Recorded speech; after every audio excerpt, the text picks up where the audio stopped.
नमस्कार मंडळी, दिवाळीच्या तुम्हाला भरघोस शुभेच्छा. आज दिवाळी साजर करत असताना आपण प्रतिमा आणि प्रतिभा या कार्यक्रमात अजून एका व्यक्तिमत्वाला भेटणार आहोत आणि ती व्यक्ती आहे डॉक्टर नितीश नाडकर्णी. नमस्कार सर. नमस्कार. तुम्ही आज आमच्या इथे आलात त्याबद्दल तुम्हाला सर्वप्रथम दिवाळीच्या हार्दिक शुभेच्छा. तुम्हालाही दिवाळीच्या हार्दिक शुभेच्छा. आज तुम्ही एक नवोदित आणि प्रथित यश डॉक्टर म्हणून प्रसिद्धी मिळवत असताना आम्हाला तुम्हाला असे काही प्रश्न विचारायचे आहेत की एकंदरीतच ह्या व्यवसायाकडे आदर्श व्यवसाय म्हणून बघत असताना सुद्धा आज आपण वर्तमानपत्रातून किंवा समाज माध्यमातून बातमीपत्रातून अनेक अडचणी डॉक्टर सुद्धा भोगत आहेत किंवा त्यांना सुद्धा अनेक अडचणींना सामोरं जावं लागत आहे असं पाहत आहोत.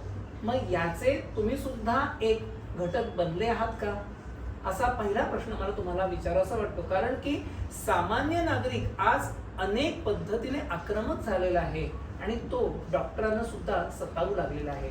अशा वेळी तुम्हाला काय अनुभव आले आणि तुम्ही याच्यावरती कसा विजय मिळवता? मला वाटतं की ह्या प्रश्नाकडे आपण दोन वेगवेगळ्या दृष्टिकोनातून बघितलं पाहिजे. एक डॉक्टर आणि रुग्ण ह्या एका दृष्टिकोनातून आपण जर बघायला गेलं तर बहुधा असं होतं की आपण सरकारी डॉक्टर्सना बघितलं तर ते एका दिवसात ओपीडी मध्ये जर चालवायची असेल तर 200 300 पेशंट बघतात. आज तेवढा डॉक्टर पेशंट रेशिओ आपला नाहीये आणि त्याच्यामुळे डॉक्टर्स अनेक वेळेला ओव्हरवर्क आणि अंडरपेड असतात. आता या सिच्युएशन्स मध्ये डॉक्टरना फ्रस्ट्रेशन येणं स्वाभाविक आहे. मी असं म्हणत नाहीये की त्याच्यामुळे त्यांनी त्यांच्या जजमेंटमध्ये किंवा त्यांनी नेग्लिजन्स करावा असं माझं बिलकुल मत नाहीये. पण त्यामुळे आपण डॉक्टराला एका माणसाप्रमाणे जर बघितलं तर कुठेतरी तो ब्रेक पॉइंट डॉक्टर गाठू शकतात आणि या सिच्युएशनसाठी आपल्याला डॉक्टर पेशंट रेशिओ वाढवणं आणि बेटर मेडिकल एज्युकेशन देणं हा त्याच्यावरचा तोडगा असेल. दुसरी गोष्ट आपण बघायला गेलो तर डॉक्टर आणि ऍडमिनिस्ट्रेशन याच्यामध्ये असलेलं जे समीकरण आहे तर करंटलीच आपण ह्या वर्षीच बघितलं की आरजी कौर मेडिकल कॉलेजमध्ये जी निंदनीय घटना झाली तर त्याच्यामध्ये आपण बघितलं की एक मेडिकल माफिया वगैरे असं जे काय त्याचं रूपांतरण आता झालेलं आहे.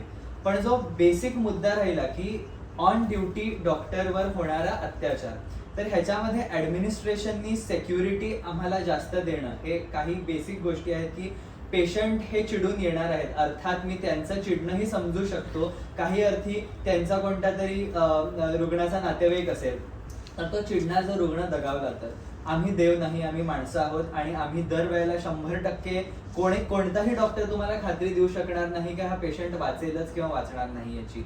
तर या सिच्युएशन्स मध्ये आपण बघितलं तर एक ऍडमिनिस्ट्रेटिव्ह सेटअप मध्ये जर आपण सेक्युरिटी व्यवस्थित दिली किंवा 1961 ला जे मुदलियार कमिशन होतं त्यांनी सुद्धा सांगितलेलं की जसं ब्रिटिश काळात IMS किंवा इंडियन मेडिकल सर्व्हिसेसचं कॅडर होतं त्याचप्रमाणे आज आपण बघतो आपल्याकडे IAS आहे, IPS आहे, तर IFS आहे. याचप्रमाणे IMS इंडियन मेडिकल सर्व्हिसेस जर अशी स्थापना झाली असा जर विचार केला गेला तर त्यांनी मला वाटतं एक ऍडमिनिस्ट्रेटिव्ह अप्रोच पण राहील जेणेकरून डॉक्टरांना जे मिळणारे ऍडमिनिस्ट्रेटिव्ह सर्व्हिसेस आहेत ते बेटर होतील आणि ते रुग्णसेवा सुद्धा बेटर करू शकतील. पण ह्या अंतर्गत गोष्टींपैकी एक भाग झाला, पण बाहेरून समाजातून सुद्धा अनेकदा तुम्हाला काही त्रास भोगावा लागतो. त्याबद्दल तुम्ही काय सांगू शकाल? मी म्हणेन की आज डॉक्टर्सवर होणारी हिंसा हा जो आपला खूप इम्पॉर्टंट प्रश्न आहे जो ऐरणीवर आलेला आहे. तर असं म्हणतात की अनेक डॉक्टरांनी ऑन ड्युटी हिंसा, भलेही ते कोण शिव्या शाप देणं असू दे किंवा डायरेक्ट शारीरिक हिंसा असू दे, हे बऱ्याच डॉक्टरांनी फेस केलेलं असतं. गोष्ट अशी आहे ह्याच्यामध्ये की एक स्पेसिफिक सिच्युएशन बेस्ड असतं, त्याला आपण जनरलाइज करणं हे चूक ठरेल. कारण कधी कधी असं होतं की काही ताणतणाव असतात ते पेशंटच्या सिच्युएशनमुळे होतात, काही ताणतणाव हे बोलण्याच्या एखाद्या पद्धतीमुळे होतात, काही सिच्युएशन मध्ये ऍडमिनिस्ट्रेटिव्ह, जसं की आमच्याकडे अनेक वेळेला पेशंट आलेले आहेत, पीडियाट्रिक पेशंट्स असतात, आमच्याकडे ICU अवेलेबल नसतं कारण खूप जास्त ओव्हरलोडेड जर ICU असेल तर अशा वेळेला तुमच्याकडे ICU अवेलेबल का नाहीये यांनी सुद्धा हाणामारी होते. तर काही सिच्युएशन्स असतात ज्याच्यामध्ये जर आम्ही तुम्हाला एखादी गोष्ट सांगतो आहे तर पेशंट कडून पण आम्ही एक बेसिक सामंजस्य असा अप्रोच ठेवावा असं आम्ही जनरली अपेक्षा करतो. पण दरवेळेला जरी ते पॉसिबल नाही झालं तरी आम्ही ती सिच्युएशन डिफ्यूज करण्याचा प्रयत्न सुद्धा करतो. सो मला वाटतं अनेक वेळेला मला जसे काही एक्सपिरियन्सेस आले आहेत जेव्हा पेशंट चिडलेले आहेत, त्याहून अधिक मी म्हणेन की मला असे एक्सपिरियन्सेस आले आहेत की जिकडे पेशंटनी खूप चांगली ट्रीटमेंट आम्हाला दिलेली आहे आणि खूप चांगल्या पद्धतीने आमच्याशी बोललेले आहेत, आम्हाला समजून घेतलं आहे जेव्हा आम्ही एखादी गोष्ट सांगतो तसं. महाविद्यालयातून एखादा विद्यार्थी जेव्हा असं ठरवून बाहेर पडतो की मला विज्ञान शाखेतून बाहेर पडून मला वैद्यकीय क्षेत्रात यायचं आहे, तेव्हा त्याच्यामध्ये प्रचंड ऊर्जा असते आणि ही सगळी ऊर्जा तो त्याच्या शिक्षणात पूर्णपणे लावतो आणि त्याला असं वाटतं की नाही, माझ्या घरात एक बॅकग्राऊंड आहे म्हणून मला डॉक्टर व्हायचंय किंवा मला मुळातच डॉक्टर व्हायचंय म्हणून मी त्या दिशेने प्रवास सुरू केलेला आहे. आणि मग हल्ली ते इंटर्नशिप वगैरे होतं, मग माझ्याकडे जागा नसते म्हणून मी सरकारी इस्पितळात कामं करतो आणि मग ह्यातून डॉक्टर हा व्यवसाय करत असताना त्या माणसाचं किंवा त्या डॉक्टरचं नकारात्मकतेकडे प्रवास सुरू होतो का? तुम्हाला काय वाटतं? मला असं नाही वाटत. मला उलट वाटतं की जेवढे डॉक्टर हा जो पेशा आहे, आपण जे प्रोफेशन म्हणतो, ते सर्वात प्रथम आमचं जे काम असतं ते सेवा, बरोबर आहे. सो सेवा देण्याचं जर आपलं काम असेल तर तुम्ही सरकारीमध्ये करा, तुम्ही प्रायव्हेटमध्ये करा, शेवटी तुम्ही सेवा देत आहे. त्या सेवेचा तुम्हाला मोबदला हा फायनान्शियली मिळू शकतो, कोणाचे कृपाशीर्वाद मिळू शकतात, पण ती in the end doctor is a noble profession ज्याच्यात सेवा भाव हा सर्वात महत्त्वाचा मानला गेला आहे. आणि त्यामुळे मला असं वाटतं की कुठलाही महाविद्यालयीन मुलगा मुलगी असेल ज्यांनी असं ठरवलं असेल की मला डॉक्टरच व्हायचं आहे, तर मला वाटतं त्यांनी नक्की पुढे जावं. आणि प्रत्येक एज्युकेशन सिस्टीममध्ये काही कमी जास्त प्रॉब्लेम्स असणारच आहेत, पण प्रॉब्लेम सगळीच लोक फेस करत आहेत. आज स्ट्रगल काय फक्त मेडिकल फील्डमध्ये असं मी म्हणणार नाही, सगळ्या फील्ड्समध्ये स्ट्रगल आहे. पण त्याच्यातून आपण पुढे जाऊन चांगलं कसं डॉक्टर बनतो ही आपल्याला मेडिकल क्षेत्रात घुसल्यावर आणि MBBS सारख्या कोर्समध्ये एंटर केल्यावर आपल्याला एक गोष्ट नक्की कळेल की आपण फक्त डॉक्टर म्हणून बाहेर पडत नाहीये. आणि जसा मला खूप छान आमच्या सरांनी कोट सांगितलेला की in order to be a great doctor you first have to be a good human. So MBBS मध्ये आम्हाला फक्त चांगलं डॉक्टर बनवायला शिकत नाही, तर संवेदनशील राहून तुम्ही पेशंटच्या संवेदना कशा समजून घेता आणि त्याच्यावर तुम्ही कसं रिस्पॉन्स देता की तुम्ही आजाराला बरे करत नाहीये, तुम्ही का माणसाला बरं करताय. थोडक्यात तुम्हाला समुपदेशक आणि मार्गदर्शक नक्की हेही व्हायचं आहे. Communication is one of the key factors between the doctor patient relationship, जी आज सोशल मीडिया युगात आपल्या जनरलच पिढीकडे आपण बघितलं तर आपल्याला कळतंय की आपलं communication, heart to heart communication खूप कमी होत चाललंय. तर हे डेफिनेटली येणाऱ्या पिढींना हा प्रॉब्लेम फेस करावा लागणार आहे. पण त्यातून सुद्धा पॉझिटिव्ह गोष्ट घ्यायची झाली तर आपण जर कम्युनिकेशन करत राहिलो चांगलं, तर पेशंट पण तेवढे समजून घेणारे असतात, डॉक्टरना पण तेवढं समजावणं हे अगदी अतिशय व्यवस्थित करू शकतात. जेव्हा तुम्ही मुद्दा घेता मानसिकतेचा, तेव्हा आजच्या ह्या काळात तुमच्याकडे येणारे जे पेशंट आहेत किंवा रुग्ण आहेत ते तरुण आहेत की मध्यमवयीन आहेत की वयोवृद्ध आहेत? कारण की मानसिकता म्हटले की तरुणाई असा एक समज आणि अनुभवही आलेला आहे. तर तेव्हा तुम्हाला काय वाटतं की आजची मानसिकता आणि तरुणाई ही तुमच्याकडे जास्त रुग्ण म्हणून येते का? मी म्हणेन की प्रत्येक वयोगटात वेगवेगळे प्रॉब्लेम्स असतात, वेगवेगळे चॅलेंजेस फेस करतात. जसं आपण बघितलं तर आपण युवा लोकांकडे नंतर येऊ, आधी मी उलट येत जातो की वयस्क लोकांकडे आपण जेव्हा बघतो त्यावेळेला आपल्याला कळतं की एकटेपणा is one of the most important things की जेणेकरून येतात. अनेक लोक ही मी अशी बघितली जी हॉस्पिटलमध्ये येतात का, तर ऍटलिस्ट मला चार चौघात गप्पा मारता येतील या कारणासाठी सुद्धा हॉस्पिटलमध्ये आलेली लोक आहेत. जनरली आपण जर 40 to 60 चा एज ग्रुप घेतला तर ती लोक खूप जास्त ऍक्टिव्ह असतात त्यांच्या प्रोफेशनमध्ये, नोकरी करत असतात, बिझनेस करत असतात. खरं सांगायचं झालं तर त्यांच्याकडे जो प्रचंड stress, work stress, corporate culture जे झालेलं आहे, आपण रिसेंटलीच बघितलं की कसं एक्सेसिव्ह वर्कमुळे, एक्सेसिव्ह स्ट्रेसमुळे लोकांचे मृत्यू होत आहे. तर प्रचंड स्ट्रेस आहे. तर त्या स्ट्रेसमध्ये अँझायटी सारखे खूप जास्त आमच्याकडे पेशंट्स येतात.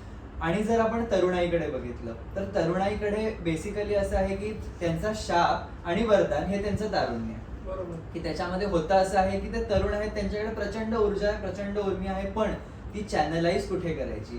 ती चॅनलाइज इंस्टाग्राम फीडवर बघण्यातच करायची का फेस टू फेस कम्युनिकेशन करण्यात करायचं? आणि हे न झाल्यामुळे आपण बघतो की आता दिवाळीच्या निमित्ताने आपण बोलतोय, तर दिवाळीत पूर्वी आपण अनेक वेळ कंदील बनवण्यात, पणत्या पेंट करण्यात ह्या सगळ्या वेळ आपण घालवत होतो. आता काय होतंय की इंस्टाग्रामवर एक पोस्ट टाका आणि झालं का. हे आपल्याला वर्कर आणि मेडिकल्सशी संबंध काय असं वाटू शकतं, पण this is one of the most important एका मेसेज पुरता तो सण उरलेला आहे. बरोबर, आपण गर्दीतले एकटे झालेलो आहोत तर आपण गर्दीत, पण कुठेतरी प्रत्येकाला डिप्रेशन आणि अँझायटी फेस करावंच लागतं. आज मी कित्येक लोकांना असं भेटतो, त्यांना वाटतं अरे काय बरं वाटत नाहीये, मला तर खूपच त्रास होतोय. काय होतंय म्हटलं, बोल ना काय होतंय. नाही रे, बोलायचं कशाला, जाऊन दे ना.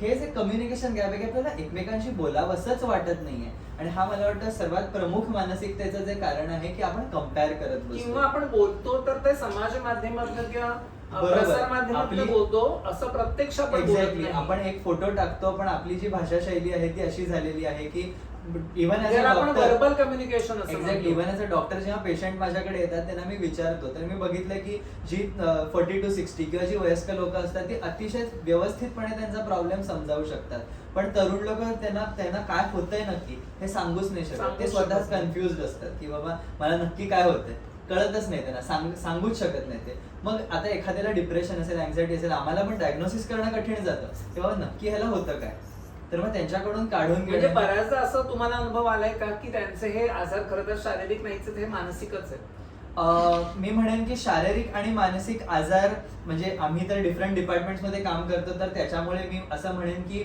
आपण जर हेल्थच्या दृष्टिकोनातून बघितलं, जे वर्ल्ड हेल्थ ऑर्गनायझेशनचं डेफिनेशन आहे त्यानुसार जर बघितलं तर की हेल्थमध्ये जनरली आता ट्रेंड बदलत चाललाय आणि तो चांगला होत चाललाय की आपण फक्त शारीरिक हेल्थला न स्पेसिफाय करता आपण मानसिक हेल्थला पण देतोय. जसं मी म्हटलं तर एक डायबेटिक फूटचा पेशंट परवा माझ्याकडे आलेला, झालं तर त्याला डायबेटिक फूट झालाय, त्याच्यामुळे त्याचा पाय त्याला कापावा लागणारा गँग्रीन झालाय, पण त्याच्यामुळे जर आपण विचार केला की त्याच्या मानसिकतेवर होणारा परिणाम हा आपण जेव्हा अनालाइज करतो तेव्हा मला वाटतं that is the difference between a good and a great. कारण की आयुर्वेदामध्ये सुद्धा आपल्याला शारीरिक व्याधी यांच्यापेक्षा मानसिक व्याधींचं प्रमाण किंवा त्यांची लिस्ट ती यादी अगदी अमर्याद दिसते. आणि मला वाटतं की एकंदरीतच ह्या सगळ्याचा विचार करता दिवाळीच्या निमित्ताने आपण जेव्हा डॉक्टरांशी गप्पा मारत आहोत तेव्हा आपण लक्षात ठेवायला हवं की आपण दिवाळीच्या एका दिवशी धन्वंतरीचं सुद्धा पूजन करतो, आणि धन्वंतरी ही अर्थातच देवांची वैद्य किंवा अशी अमृत आणणारी देवता म्हणून प्रसिद्ध आहे. तर डॉक्टर तुम्ही आम्हाला असं सांगा की एकंदरीत दिवाळीच्या दिवसात किंवा सणासुदीला किंवा एकंदर रोजच्या जगण्यात आपण शारीरिक स्वस्थता आणि शारीरिक स्वच्छता कशी ठेवू शकतो? मी ह्याच्यासाठी सांगेन की प्रत्येकाने माइंडफुल राहावं. ह्याचा अर्थ असा की आपण प्रत्येक गोष्ट करतो त्याच्यात आपला एक काहीतरी विचार असावा, आणि एवढं जरी केलं ना तरी आपण व्यवस्थित आपलं स्वास्थ्य मेंटेन करू शकतो. आपण जेव्हा सकाळी उठतो तर सर्वात पहिली गोष्ट मी म्हणेन की आपल्याला लहानपणीपासून सांगितलं जातं, कुठेतरी मोठं झाल्यावर आपण लहानपण हरवतो, त्याच्याबरोबर या गोष्टी पण आपण हरवतो. 2दा ब्रश करा, व्यवस्थित ब्रश करा, ह्या बेसिक गोष्टी आहेत. आपण उशीवर जर झोपलो तर पिलो केसेस चेंज करा, कारण त्याच्यावर सर्वात जास्त बॅक्टेरिया आहे. मग आजकाल लोक मला ॲक्ने का होत आहेत वगैरे हा जो विचार करतात, तुम्ही पिलो केस बदलली आहे का, हा पहिल्यांदा आपण प्रश्न विचारू. त्याच्यानंतर रोज अंघोळ करणं, अंघोळ झाल्यानंतर मेडिटेशन करणं हे पण तेवढं इम्पॉर्टंट आहे, कारण त्यांनी आपण बेसिकली आपल्या मनाला विचारतो की अरे तू बरा आहेस ना, हे प्रत्येक दिवशी मनाला विचारणं तेवढंच आवश्यक आहे. त्यानंतर व्यवस्थित खाणं, आपला नाश्ता असतो किंवा आपलं जे जेवण असतं ते आजकाल लोक मी अशी बघितलेली आहेत, काही लोक मनाला येईल ते खाणार, as if there is no tomorrow, you only live once, ही त्यांची फिलॉसॉफी. आपल्याकडे चारवाकांची पण तशीच पद्धती आहे की आपण बघितलं तर जे पाहिजे, जे मनाला येतं ते खा. मग जर तसं असेल तर मग नंतर जे प्रॉब्लेम्स येतात ते कोण फेस करणार. आणि दुसरी लोक बघितलं जी एक्स्ट्रीम जिम फ्रीक्स झाली आहेत की मी फक्त प्रोटीन खाणार. बेसिकली आपल्या जगात प्रोटीन आहेत, कार्बोहायड्रेट आहेत, फॅट्स आहेत, प्रत्येकाला कारण आहे की निसर्गाने आपल्याला जे दिलेले आहेत गोष्टी, तर आपल्याकडे व्हिटॅमिन्स आहेत, मिनरल्स आहेत, ज्या मायक्रो न्यूट्रिएंट्स ज्यांना आपण म्हणतो, किंवा प्रोटीन्स, फॅट्स, कार्बोहायड्रेट्स आहेत. तर समतोल आपण आपल्या खाण्यातून सुद्धा बाळगला पाहिजे, हे मला खूप नेसेसरी वाटतं सांगणं. त्याच्यानंतर एक्सरसाइज, कमीत कमी 45 मिनिटं हा एक्सरसाइज आपला व्हायला पाहिजे. 1 तास झाला तर उत्तमच आहे, पण आपल्या धकाधकीच्या जीवनात, आणि एक्सरसाइज म्हणजे मी लोकल ट्रेन पकडतो आणि त्याच्यात माझा खूप एक्सरसाइज होतो, हा एक्सरसाइज नाही. एक्सरसाइज म्हणजे माइंडफुल एक्सरसाइज. तुम्ही तुमच्या ब्रीदिंगवर किती कंट्रोल आणता आहे, तुम्ही तुमचा स्टॅमिना केवढा वाढवत आहे, कार्डिओ तुम्ही केवढं करता आहे, आणि तुम्ही तुमचं जे वेट ट्रेनिंग सुद्धा करत असाल त्यावेळेला तुम्ही जे एक्सरसाइज करता ते फक्त तुमचे बायसेप्स बनवण्यासाठी करता का ऍक्च्युअली त्यांनी तुमच्या, असं म्हणतात की एक्सरसाइजनी गुड आपले चांगले हॉर्मोन्स असतात ते रिलीज होतात, डोपामिन, ऑक्सिटोसिन असे हॉर्मोन्स रिलीज होतात, ज्यांनी आपल्याला मानसिक संतुलनासाठी सुद्धा त्याचं खूप चांगलं इम्पॉर्टन्स सांगितलं आहे. कारण शेवटी असं आहे की एक्सरसाइज केल्यानंतर लोकांचं डिप्रेशन, अँझायटी पण कमी होत जाते. सो एक्सरसाइज करणं हे खूप आवश्यक आहे. त्याच्यानंतर मी म्हणेन खूप बेसिक गोष्टी आहेत ज्या आपण इग्नोर करतो. नखं वेळेवर कापा, नखं खाऊ नका, व्यवस्थित अंघोळ करा. आपण दिवाळीत सुद्धा अभ्यंग स्नान करतो, उठल्याने अंघोळ करतो. सो ह्याचं बेसिक कारण काय आहे की तुम्ही तुमच्या शारीरिक स्वच्छतेकडे लक्ष द्या आणि त्याचप्रमाणे तुमच्या मानसिक स्वच्छतेकडे, जी अभ्यंतर शुची आपण म्हणतो ना, सो आपण पूर्ण आतून बाहेरून जर स्वच्छ असलो, स्वस्थ असलो आणि जर आपण आपल्या समाजाकडे एका पॉझिटिव्ह आउटलुकने बघितलं तर मला वाटतं की these are very basic things. मग तुम्ही रेग्युलर चेकअप्सकडे फक्त साठी जर तुम्ही डॉक्टरांकडे गेलात तर बस तेवढीच गोष्ट खूप व्यवस्थित तुम्ही करा. मग अजून तर काय मला वाटत नाही की एक्स्ट्रा काय केलं पाहिजे की ओ माय गॉड मला हे रेजिमेंट फॉलो करायचंय का, ते डाएट फॉलो करायचंय, याची काहीच गरज नाही. रसिको, हे एकंदरीतच आपल्याला असं लक्षात येईल की प्राचीन भारतीय जे काही सौंदर्यशास्त्र आहे त्याच्यामध्ये सुद्धा आंतरिक प्रसाधन आणि बाह्य प्रसाधन याची चर्चा केलेली आहे. म्हणजे एकंदरीतच आपल्याला स्वतःला शुचिर्भूत ठेवायचं आहे. तुम्ही सणासुदीला किती छान कपडे घातलेत पण तुम्ही आतून स्वस्थ नसाल, म्हणजे निरोगी नसाल, तर तुम्हाला कोणीही सहज ओळखू शकणार आहे की तुम्ही छान कपड्यातले रोगी आहात. त्यामुळे तुम्हाला उत्तम सण साजरा करायचा असेल तर आपल्याला वाटतं डॉक्टरांनी सांगितलेला सल्ला हा आपल्याला ऐकलाच पाहिजे. डॉक्टर, जाता जाता आम्हाला परत एकदा तुम्ही असं सांगू शकाल का की एकंदरीतच सणासुदीला आपण कोणतं पथ्य बाळगू शकतो? कारण की पूर्वी कसं व्हायचं, हिवाळ्याचा काळ म्हणून आपण दिवाळीकडे बघायचो आणि त्या पद्धतीचे फराळ आपण खायचो. पण आता मुंबई सारख्या शहरात हिवाळाच राहिलेला नाहीये. त्यामुळे आपल्याला आजचे हे पदार्थ खाताना त्यातनं काही हानी होण्याची शक्यता असते का? किंवा आम्हाला फराळ तर खायला आवडतो, मग आम्ही काय काळजी घ्यायला हवी याचे कृपया मार्गदर्शन करावं. बघा, जर तुम्ही दिवाळीचे 4 दिवस म्हणत असाल अगदी स्पेसिफिक, तर मला वाटत नाही फराळ खायला काहीच प्रॉब्लेम. आता फक्त एवढीच गोष्ट आहे की आजकाल आपण जे फराळ खातो, पूर्वी फराळ हे घरी बनले जायचे किंवा आपण घरगुती कुठल्या खानावळीतून आणले तरी ठीक आहे. आजकाल प्रोसेस्ड फूड्सचं प्रमाण खूप वाढलं आहे आणि प्रोसेस्ड फूड्सने खूप जास्त प्रॉब्लेम्स होऊ शकतात.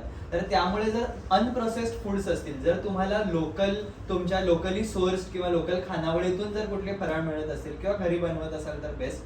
तर मला वाटतं फराळ खायला काहीच आपल्याला प्रॉब्लेम नाहीये, कारण anything in moderation is good. आपण जशी दिवाळी साजरी करतो तसं जसं प्राचीन भारतात म्हटलं गेलं की देह देवाचे मंदिर, तर तुम्ही मंदिरात प्रसाद देताच की नाही. तर त्या जसा आपण प्रसाद देतो, आपण जर सपोज एक माणूस गेला तर आपण काय 50 किलो त्याला लाडू नाही देणार आहे, देवापुढे ठेवणार नाहीये. आपण लिमिटेड लाडू ठेवणार, तर तेवढे तुम्ही लिमिटेड लाडू खा, लिमिटेड चकल्या खा, लिमिटेड शंकरपाळ्या खा. जर आपण स्वतःच्या देहाला सुद्धा देवाच्या मंदिरासारखं जर आपण ट्रीट केलं तर डेफिनेटली मला वाटत नाही की काहीच खायला बंदी आहे. डॉक्टर, तुम्ही स्वतः एक चांगले अभ्यासक आहात, तुम्ही संस्कृतचे गाढे अभ्यासक आहात, तुम्ही संस्कृत भाषा शिकता जगता.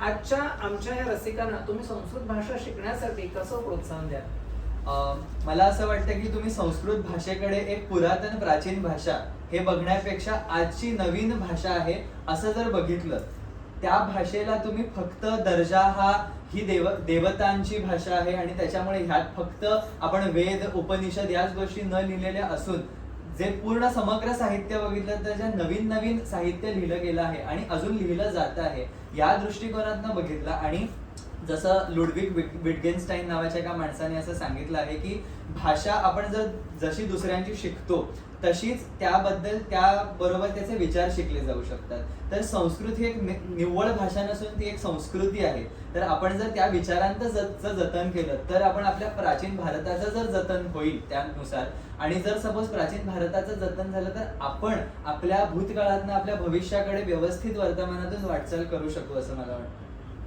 धन्यवाद डॉक्टर. आज आपण डॉक्टरांचा